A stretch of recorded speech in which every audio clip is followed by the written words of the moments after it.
Hi, I'm John Hageman, Executive Managing Director at Cushman & Wakefield. Welcome to the Knakal News Network. Today I'm here with Bob Knakal, Chairman of New York Investment Sales, and today we're going to talk about the 2018 investment sales market. Bob, you've been making market forecasts on the investment sales market for over 2 decades now, and usually you've been very accurate into macroeconomic trends and where the market's heading. Tell us a little bit about what goes into these forecasts and what you pay attention to when you provide these forecasts. Well, Hags, firstly, I'll say that our research department has always played a big role in the data that we rely on to make these forecasts. But I think there are 3 main pillars of things that we look at when we're trying to figure out what the direction of the market is. The first is looking at history. As you know, I love statistics. I love analyzing the market.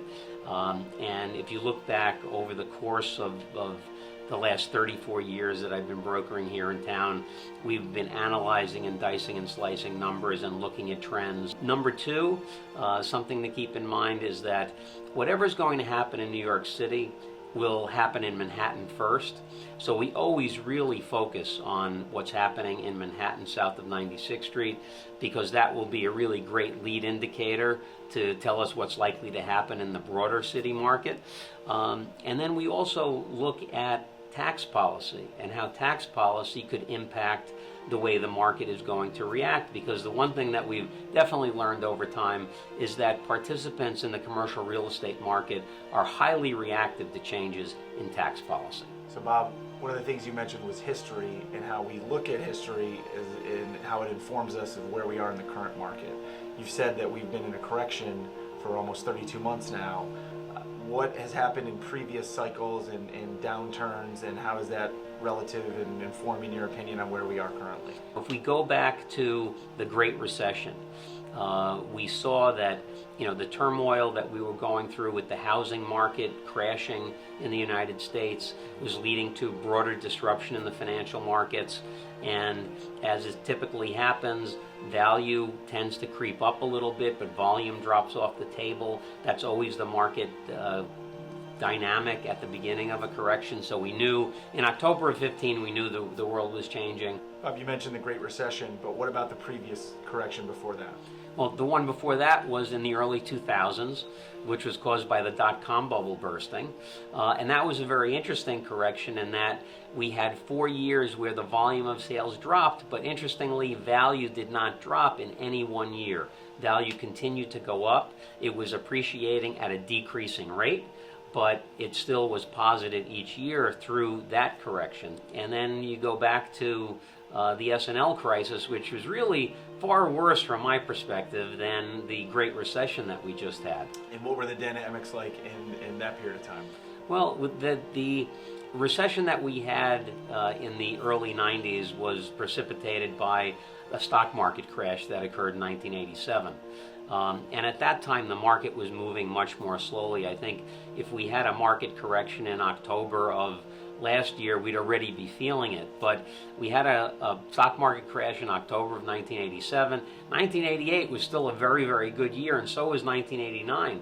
We really didn't feel the impact of that stock market crash until 1990. And back then, values dropped by 58% from the peak of the market to the trough. So, I mean, those 2 recessions that we went through, those 2 corrections in the early 90s and in the Great Recession from 07 to 10 were far worse than what we're going through right now. So Bob, you mentioned 2 statistics, that the value dropped in the Great Recession 38%, and then in the S&L crisis it was 58%.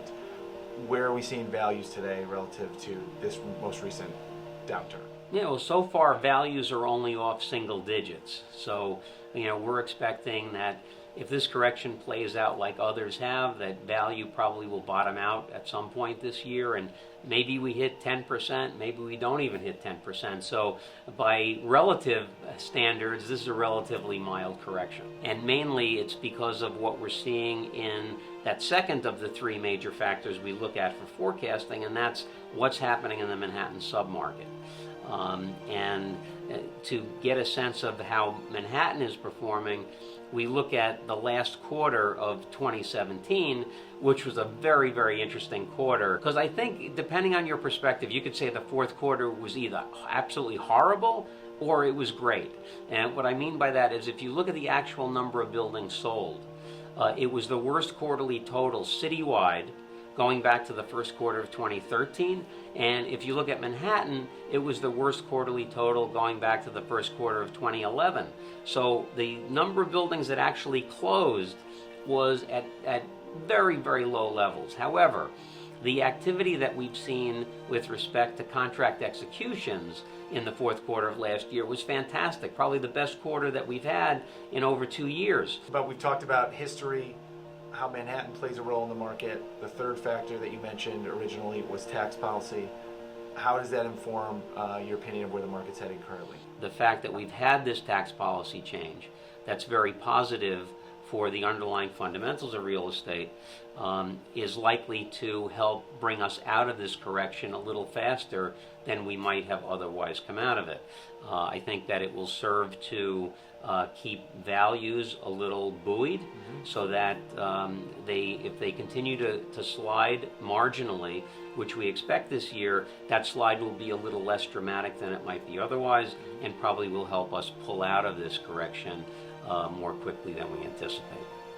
So Bob, for the viewers, remind them, generally coming into 2018, what was your forecast of what the market would look like? Right. Well, based on the contract signing activity that we saw and the volume of new availability that was coming to the market, we felt very strongly that 2018 was going to be a transitional year, very similar to 1993 and 2010 when we were coming out of corrections, where we would see volumes increase and values bottom out. We still hold to that, and first quarter numbers are kind of trending that way a little bit, some more than others. But I think we're out of time for today's episode, Hag, so why don't we call it a day, and we'll talk about first quarter 18 performance next week. In summary, to forecast market direction in the investment sales market, there are 3 things that are important. Looking at history and how the market has performed over time, the fact that what happens in New York City will happen in Manhattan first, and that commercial real estate market participants are highly reactive to tax policy.